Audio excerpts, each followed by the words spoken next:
Hello guys, ये हमारा next lecture है और लास्ट लेक्चर में हमने एक वर्ड पे बात की थी, वो था निरोधी विभव। तो अगेन मैं निरोधी विभव बता देता हूँ, उसके बाद हम नेक्स्ट टॉपिक स्टार्ट करेंगे कि निरोधी विभव होता क्या है।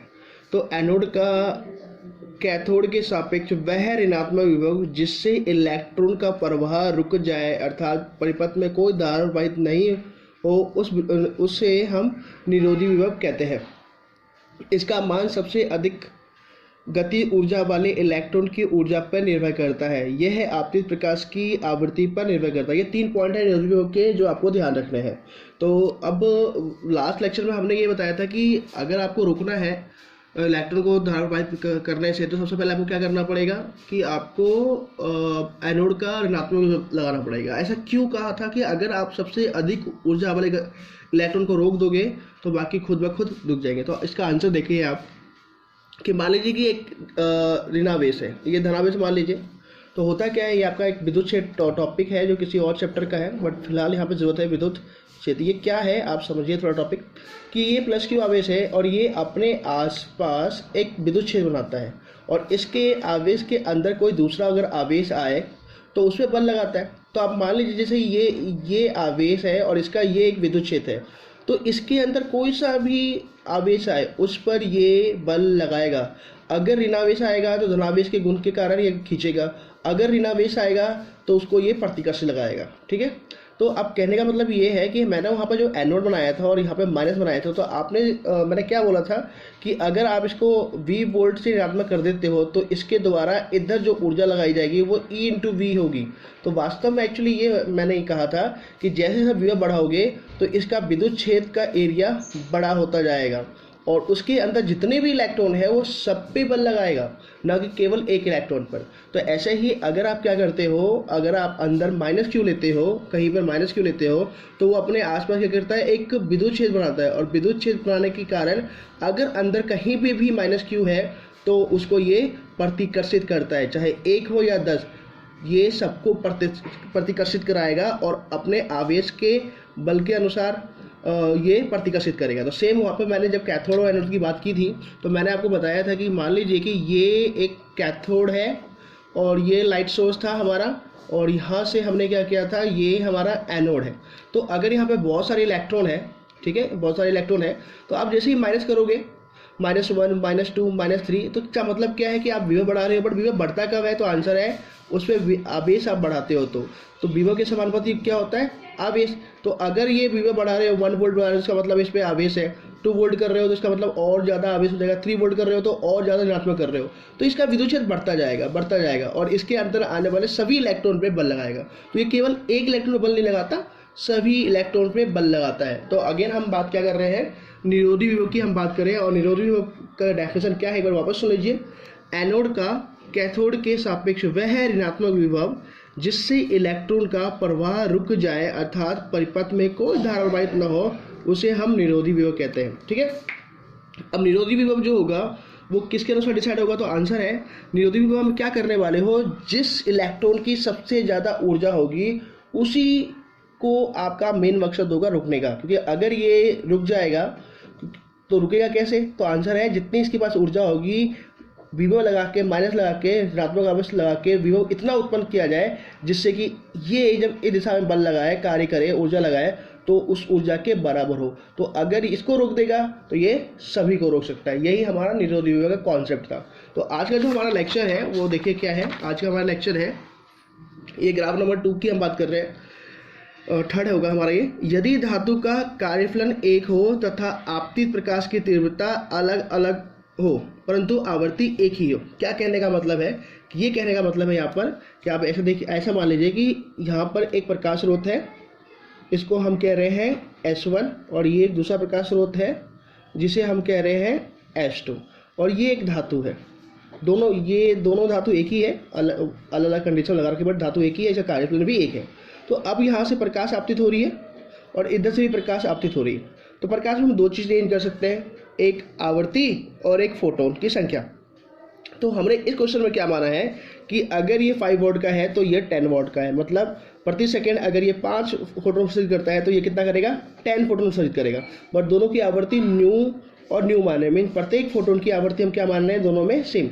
अगर आवृत्ति सेम है तो जितनी ऊर्जा इसके फोटोन की होगी उतनी ही ऊर्जा इसके फोटोन की होगी। तो यही कॉन्सेप्ट है कि इस बार आपने ये किया है कि धातु आपने सेम लिया है, अर्थात दोनों का धातु सेम लिया है तो कार्यफलन भी सेम होगा। इसका क्या मीन्स है कि इलेक्ट्रॉन को निकालने के लिए समान ऊर्जा की आवश्यकता होती है।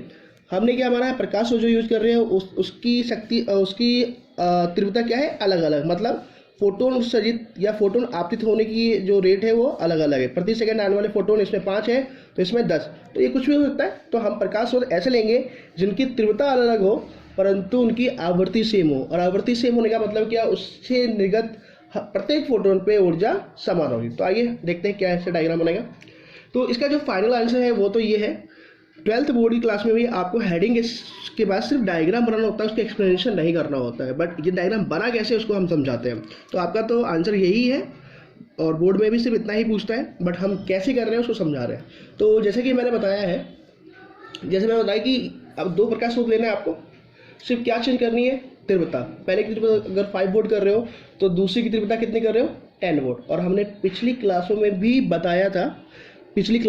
बताया था कि अगर आपका क्या है, शक्ति अलग अलग है तो फोटोन अलग अलग होंगे, राइट। तीव्रता अलग है तो फोटोन अलग अलग होंगे। और हमने 1 वाट को क्या माना था, 1 वाट को माना था 1 फोटोन पर सेकंड माना था, राइट। तो पहले मैं इस कंडीशन के स्टडी करता हूँ, फिर मैं आपको इसको बताऊंगा इसका डायग्राम कैसे बनेगा। तो देखिए आइए, तो हमने क्या किया, उसमें जो धातु में लिया था उसमें बहुत सारे परमाणु है, बहुत सारे मुक्त इलेक्ट्रॉन है। मैं सिर्फ स्टडी करने के लिए क्या मान रहा हूँ, अजम्पशन कर रहा हूँ, मान रहा हूँ कि सिर्फ एक एटम लिया है और एटम के अलग अलग कक्षाओं में मैंने ये 4 इलेक्ट्रॉन ले लिए, ठीक है। पिछली क्लासों के अकॉर्डिंग मैंने माना, इसको मैंने ए मान लिया, इसको बी इलेक्ट्रॉन मान लिया, इसको सी मान लिया, इसे डी मान लिया, और ये मुक्त इलेक्ट्रॉन है। और फिर मैंने क्या बता रखा है कि इन कक्षाओं में उपस्थित इलेक्ट्रॉन की जो ऊर्जा चाहिए इसे बाहर निकालने के लिए वो क्या है, 8 जूल, बी से निकालने के लिए 4 जूल, सी से निकालने के लिए 3 जूल और डी से निकालने के लिए 2 जूल। तो ए से निकालने के लिए कितने जूल चाहिए था, 8 जूल, बी से निकालने के लिए 4 जूल, सी से निकालने के लिए 3 जूल और डी वाले इलेक्ट्रॉन को निकालने के लिए 2 जूल, और जो मुक्त इलेक्ट्रॉन हो उसको निकालने के लिए 1 जूल चाहिए, राइट। अगर अब ये मैं मान लेता हूँ कि ये प्रकाश स्रोत है जिसकी शक्ति कितनी है, 5 वाट, मीन्स ये प्रति सेकंड कितने फोटोन उत्सर्जित कर रहा है, 5 फोटोन मान कंसीडर कर रहे हैं, मैं पहले ही बता चुका हूँ। और इसकी आवृत्ति कितनी है, न्यू है। तो हमने ये मान लिया कि इसकी आवृत्ति कुछ ऐसी होगी जिससे कि इसके प्रत्येक फोटोन की ऊर्जा कितनी है, 8 जूल है। अब ये न्यू क्या है तो वो हम स्टार्ट कर सकते हैं, बट मैं डायरेक्ट अभी उस पर नहीं जा रहा, मैं डायरेक्ट बोल रहा हूँ कि आवृत्ति न्यू है और न्यू की वैल्यू कुछ ऐसी रही होगी जिससे प्रत्येक फोटोन की ऊर्जा कितनी हो जाए, 8 जूल, क्योंकि आपको पता है कि E = h न्यू होता है और न्यू के अकॉर्डिंग उसकी ऊर्जा होती है। तो हमने माना कि इसके फोटोन की आवृत्ति न्यू कुछ इस प्रकार है, कुछ वैल्यू ऐसी होगी जिससे प्रत्येक फोटोन की ऊर्जा कितनी है, 8 जूल। अगर ये सारे फोटोन उत्सर्जित हो रहे हैं और इस एटम पे और इस मुक्त इलेक्ट्रॉन पर आपतित हो रहे हैं तो क्या सभी इलेक्ट्रॉन को ये 8 जूल ऊर्जा देंगे? तो आंसर है प्रत्येक फोटोन की आवृत्ति सेम है तो ऊर्जा भी समान देंगे। तो अब जितने भी फोटोन यहाँ से उत्सर्जित हुए हैं उन सारे फोटोन की ऊर्जा समान है और जिन इलेक्ट्रॉन से टकराएंगे उनको ऊर्जा भी समान देंगे। तो प्रत्येक को ऊर्जा कितनी दे रही है, 8 जूल। अब यहाँ से जो इलेक्ट्रॉन निकलेगा तो निकलने के बाद उसके बाद एक्स्ट्रा कितनी एनर्जी बचेगी वो हम कैलकुलेट कर रहे हैं, और वो एक्स्ट्रा एनर्जी जो बचेगी उसे हम बोलते हैं काइनेटिक एनर्जी। तो देखिए ए जो था, पहले भी हमने ये डिस्कशन कर रखा है, ए जो था उसको चाहिए कितना था, 8 जूल, दिया कितना, 8 जूल, तो उसके बाद कोई गति ऊर्जा नहीं बचेगी। अगेन बी को चाहिए कितना था बाहर निकलने के लिए, 4 जूल, और उसको चाहिए कितना, मिला कितना, 8 जूल, तो 4 जूल। ऐसे करके सी और डी के लिए और लास्ट में ई के लिए भी है कि मुक्त इलेक्ट्रॉन को बाहर निकलने के लिए कितनी ऊर्जा चाहिए थी, 1 जूल, बट आपने दी कितनी है, 8 जूल, तो कितनी ऊर्जा बची रहेगी उसके पास, 7 जूल। तो जो भी इलेक्ट्रॉन है ए बी सी डी उन सबके पास बाहर निकलने के बाद, धातु से बाहर निकलने के बाद ये ऊर्जा है 7 जूल, 6 जूल, 5 जूल, 4 जूल और 0 जूल। इतना आपको समझ में आता है। अच्छा, अब एक नेक्स्ट पॉइंट देखिए कि हम ये बात कर रहे हैं कि जैसे ही ये इलेक्ट्रॉन ऐसे कंडीशन कर मान लीजिए कि ये वही है कैथोड, ये एनोड, ये वही सिस्टम है, सेटअप है, और इसकी बात में बात कर चुका हूँ कि हम ये सर्किट लगा सकते हैं। ये क्या बताता है, परिवर्तित विद्युत विभव बताता है, हम चेंज कर सकते हैं। तो आप एक बात सोचिए कि जो एनर्जी निकली है, अलग अलग एनर्जी निकली है, यहाँ पर मान लेते कोई सी वैल्यू होगी, तो ये वैल्यू ना मानिए आप, कुछ भी वैल्यू होगी। जैसे हमारे पास जो है वो इन इलेक्ट्रॉनों की जो ऊर्जा है वो अलग अलग ऊर्जा है, राइट ना। तो अगर ये ऊर्जा है, ठीक है, कितने इलेक्ट्रॉन है? तो आंसर है कि हमारे पास टोटल कितने इलेक्ट्रॉन है? 5 इलेक्ट्रॉन। ठीक है, एक इलेक्ट्रॉन के पास ऊर्जा कितनी है? यहाँ पर देख लीजिए ऊर्जा 0, 4, 5, 6 और ई के पास कितनी थी? 7 जूल। तो यहाँ पे अब ऐसे मान लीजिए कि ये इलेक्ट्रॉन है, ये इलेक्ट्रॉन निकले हैं धातु से, ऐसे निकले हैं ये इलेक्ट्रॉन, राइट, और इनके पास अलग अलग 7 जूल, 6 जूल, ठीक है, और 5 जूल, 4 जूल, 2 और ये ऐसे करके सारे एनर्जी थी हमारे पास, राइट ना। अब एक बार सोचिए 4 जूल और ये 0 जूल। अब सोचिए कि स्टार्टिंग में कितने इलेक्ट्रॉन जाएंगे बिना विद्युत विभव की सहायता से, जो पिछले लेक्चर में बताया। तो आंसर है 4 इलेक्ट्रॉन बिना विद्युत विभव यहाँ पर धनावेश लगाए बिना भी ये जा सकते हैं, तो धारा प्रवाहित होगी। दूसरी बात, अगर विभव बढ़ाओगे तो ये इलेक्ट्रॉन जो 0 जूल वाला है उसको भी गति ऊर्जा मिलेगी, आकर्षण बल मिलेगा, तो ये खिंच जाएगा। तो ये वाला पार्ट हमने बात कर चुके हैं। इसका मतलब क्या होगा कि देखिए ये वाला पार्ट मैंने 2 बता चुका कि अगर आपका विभव नहीं होगा तो भी धारा होगी। उसके बाद आप विभव बढ़ाओगे, धनात्मक करोगे इसको, तो बढ़ेगी ही बढ़ेगी, राइट ना। बट क्वेश्चन ये है कि कितना भी आप विभव लगा लो यहाँ पे धनावेश, कितना भी आप धनावेश कर दो, इलेक्ट्रॉन प्रति सेकंड कितने उत्पन्न हो रहे हैं? 5, राइट ना। ठीक है, ये खुद नहीं जा रहा था, विभव लगा के इसको भी खींच लिया आपने, तो प्रति सेकंड जा कितना रहा है? तो आंसर है प्रति सेकंड जा रहा है 5। तो विभव कितना भी बढ़ा दो, 5 इलेक्ट्रॉन के कारण जो धारा होगी केवल उसी के कारण होगी, क्योंकि विभव इलेक्ट्रॉन को बढ़ा नहीं सकता। तो सर्किट कुछ ऐसा आ जाएगा, और यहाँ पे जो धारा है वो कितने इलेक्ट्रॉन के कारण है? 5 इलेक्ट्रॉन। तो हमने मान लिया कि ये धारा है I1, कंफर्म। ओके, अब क्वेश्चन ये नेक्स्ट क्वेश्चन देखिए। नेक्स्ट क्वेश्चन मैंने बताया था कि हमें अगर रोकना है इलेक्ट्रॉन को, धारा प्रवाहित नहीं होना है, तो इससे प्लस हटा के हमें माइनस करना पड़ेगा। और माइनस किसके अकॉर्डिंग करना पड़ेगा? तो आंसर है सबसे अधिकतम ऊर्जा वाले, गति ऊर्जा वाले इलेक्ट्रॉन के। तो यहाँ पे सबसे अधिकतम गति ऊर्जा वाला कौन सा इलेक्ट्रॉन था? मुक्त इलेक्ट्रॉन, जिसकी ऊर्जा कितनी है? 7 जूल। तो आपको विभव कुछ ऐसा बनाना पड़ेगा, जैसे मान लो V01 हो गया, V हो गया, जिससे ये इस दिशा में 7 जूल लगा सके। किस फॉर्म में? E इंटू वी के फॉर्म में। तो ये लगाएगा तो इधर की तरफ गति करेगा, राइट ना। तो आपको रोकना किसको है? 7 जूल को रोकना है, कंफर्म। तो अगर 7 जूल को रोकना है तो आप क्या लगाएंगे? V लगाएंगे। कितना लगाएंगे? मान लीजिए आपने V0 लगा दिया, उससे ये इलेक्ट्रॉन रुक गया। अगर ये रुक गया तो बाकी खुद ब खुद रुक जाएंगे। इतना कौन सा समझ में आ गया? तो उसके लिए मैंने ये डायग्राम बना दिया। S1 के लिए मैंने ये डायग्राम बनाया है। S1 के लिए डायग्राम था पहले कि अगर आप विभव नहीं लगाते तो भी धारा होगी, और विभव बढ़ाते हो तो धारा बढ़ेगी, बट एक लिमिट के बाद कांस्टेंट हो जाएगी। तो कितने इलेक्ट्रॉन हुए थे S1 से? 5। तो ये धारा हो जाएगी 5 इलेक्ट्रॉन के कारण, राइट ना। अच्छा, अब नेक्स्ट पॉइंट की बात करते हैं। नेक्स्ट पॉइंट क्या है हमारे पास? तो वो देखिए यहाँ पर हमारे पास क्या है? S2 है। S2 की शक्ति हमने कितनी मान रखी है? 10 वॉट। आवृत्ति वही है तो फोटोन की ऊर्जा भी वही होगी। इसको मैं एक्सप्लेन करने की कोशिश कर रहा हूँ। देखिए अब हमने क्या माना कि यहाँ से जो फोटोन उत्सर्जित हो रहे हैं कितने हो रहे हैं प्रति सेकेंड? 10 हो रहे हैं।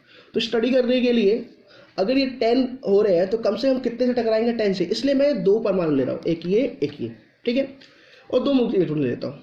तो अगर ये उत्सर्जित होगा 10 के 10 इलेक्ट्रॉन से टकरा गए, ठीक है। आप एक चीज़ ध्यान रखिएगा, ऊर्जा आवृत्ति अभी भी प्रत्येक फोटोन की आवृत्ति वो की वही है, न्यू ही है। तो ऊर्जा भी प्रत्येक फोटोन की कितनी होगी? 8 जूल। आवृत्ति चेंज होगी फोटोन की तभी ऊर्जा चेंज हो सकती है। तो आवृत्ति तो हम न्यू मान रहे हैं तो ऊर्जा भी सेम ही होगी। हमने 8 जूल मान लिया, क्या होगा पता नहीं, हमने मान लिया है 8 जूल होगा। और शक्ति कितनी है? 10 वॉट। 10 वॉट होने के कारण हमने 1 वॉट इक्वल टू क्या माना था? 1 फोटोन पर सेकेंड मान लिया था, इतना मान लिया था। तो अब कितने उत्सर्जित करेगा? 10 उत्सर्जित करेगा। जब 10 उत्सर्जित करेगा तो क्या 10 से 10 टकरा जाएंगे, राइट। मैंने 2 आइडेंटिकल एटम ने रखे हैं ABCD, और वही कंडीशन माने कि इससे निकालने के लिए कितने जूल चाहिए? A से 8 जूल। तो इससे भी निकालने के लिए इलेक्ट्रॉन को फोटो कितने जूल चाहिए हमें? 8 जूल। B से 4 जूल, C से 3 जूल और D से 2 जूल, और दोनों मुक्त इलेक्ट्रॉन को निकालने के लिए 1 जूल। अब ये 10-10 फोटोन आएंगे, 5 इससे और 5 से टकरा गए, मान लिया। तो आप एक बात सोचिए, यहाँ से A वाले कितने इलेक्ट्रॉन उत्सर्जित हुए? 2, B वाले 2, C वाले 2, D वाले 2, मुक्त इलेक्ट्रॉन 2। तो अब जो पहले हमने एक एक के लिए किया था वो अब 2-2 के लिए हो जाएगा। बट एक चीज़ ध्यान रखना है आपको, क्या ध्यान रखना है कि आने वाले फोटोन की ऊर्जा 8 जूल ही है, फोटोन की ऊर्जा नहीं बदल रहे। तो इससे जो इलेक्ट्रॉन निकलेगा इसको कितनी ऊर्जा चाहिए थी? मैंने बोला था कि 8 जूल चाहिए था इस इलेक्ट्रॉन को निकालने के लिए। आपने दिया कितना? 8 जूल। तो ए से इससे निकले तो भी उस इलेक्ट्रॉन के पास 0 जूल होगा, इससे निकले तो भी 0 जूल होगा। बी को निकलने के लिए कितना चाहिए? 4 जूल। तो इससे निकलेगा तो भी 4 जूल चाहिए था, दे कितना रहे हो 8 जूल, तो बचेगा कितना 4 जूल बचेगा। और इससे भी वही होगा, सी से निकलने के लिए कितना चाहिए 3 जूल, दे कितने रहे हो आप 8 जूल, तो इसके बाद बचेगा कितना 5 जूल। तो वही कंडीशन है A B C D E, सभी के पास ऊर्जा मैंने लिख दी है किसको कितना चाहिए। बट इस वाले कंडीशन में हुआ क्या, ए वाले भी कितने इलेक्ट्रॉन है 2, बी वाले भी 2, सी वाले भी 2, डी वाले भी 2 और ई वाले भी कितने हैं 2 के 2 ही है। क्या आपको इतना समझ में आया? ओके, अब कंडीशन क्या है कि अगर आप क्या बनाते हो, अब अगर आप करते हो और लेनार एक्सपेरिमेंट देखते हो, और जैसे कि मैं छोटा सा डायग्राम बना रहा हूँ कि ये हमारे पास वही कॉन्सेप्ट है, ठीक है, एनोड कैथोड वही मान लिया हमने, प्लस माइनस कुछ ऐसा मान लिया हमने, ठीक है। तो अब अगर मैं क्या करता हूँ कि यहाँ पर कितने इलेक्ट्रॉन बन रहे हैं 10 बन रहे हैं, ठीक है, कितने बन रहे हैं 10। पर एक चीज़ नोटिस आप करना, टोटल कितने हैं 10 है, कि ई वाले जो मुक्त इलेक्ट्रॉन दोनों की ऊर्जा कितनी है 7 जूल, चाहे वो ये वाला मुक्त इलेक्ट्रॉन हो या ये वाला, दोनों की कितनी ऊर्जा है, दोनों जब दोनों ही बाहर निकलेंगे तो उनके पास कितनी ऊर्जा होगी 7 जूल।